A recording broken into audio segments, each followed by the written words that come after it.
Round round ரவுண்டுன்னு சொல்ற மாதிரி சும்மா ரவுண்டு ரவுண்டு ரவுண்டு போட்டு சுத்தோன்னு கிருன்னு சுத்தி ஆடின காளையோட ஆட்டத்தை பார்த்துக்கிட்டே இருந்தா கொஞ்ச நேரத்துல நமக்கே கிருன்னு சுத்திருச்சுங்க.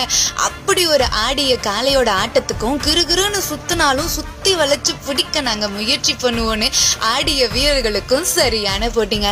மதுரை மாவட்டம் புதுப்பட்டியால் நடந்த மாபெரும் வடமாடு மஞ்சு விரட்டு திருவிழால பன்னீர்செல்வம் அவர்களது சார்பாக MMK குணபாலன் சக்கந்தி அவர்களது காளைக்கும் மதுரை குருவித்துறை சண்டியர் பவி நினைவு குழு வீரர்களுக்கும் தாங்க போட்டி அந்த கொஞ்ச நேரமா இருந்தாலும் காளைக்கும் வீரர்களுக்கும் இடையே ஆடின அந்த ஒரு போராட்டம் பரபரப்பா இருந்துச்சுங்க. அதான் சொல்லினே கொஞ்ச நேரத்துல அந்த விளையாட்டை பார்த்துக்கிட்டே இருந்தா நமக்கே என்னடா இப்படி சுத்துறாங்க, இப்படி சுத்துதே காளை அப்படின்னு சொல்லி கிருன்னு வந்துடும். ஸோ அந்த மாதிரி காளையோட ஆட்டமும் வீரர்களோட ஆட்டமும் ரொம்ப சிறப்பா இருந்துச்சு. கடைசியா வீரர்கள் வெற்றியும் பெற்றாங்க. காளைக்கு மனமார்ந்த வாழ்த்துக்களையும் சொல்லிடலாம். ஏன்னா ஆரம்பிச்சதுல இருந்து முடிக்கிற வரைக்கும் ஒரு இடத்துல நிக்காம சுத்திக்கிட்டே இருந்தாரு. ஸோ பயங்கரமா இருந்துச்சு இந்த விளையாட்டு பார்க்க. ஸோ காளைக்கும் உங்க எல்லாரும் சார்பாமே வாழ்த்துக்கள் சொல்லிடலாம். நம்ம வீரர்களுக்கும் வாழ்த்துக்கள் சொல்லலாம். இந்த வீடியோவை பார்த்த எல்லாருக்கும் நன்றி மக்களே.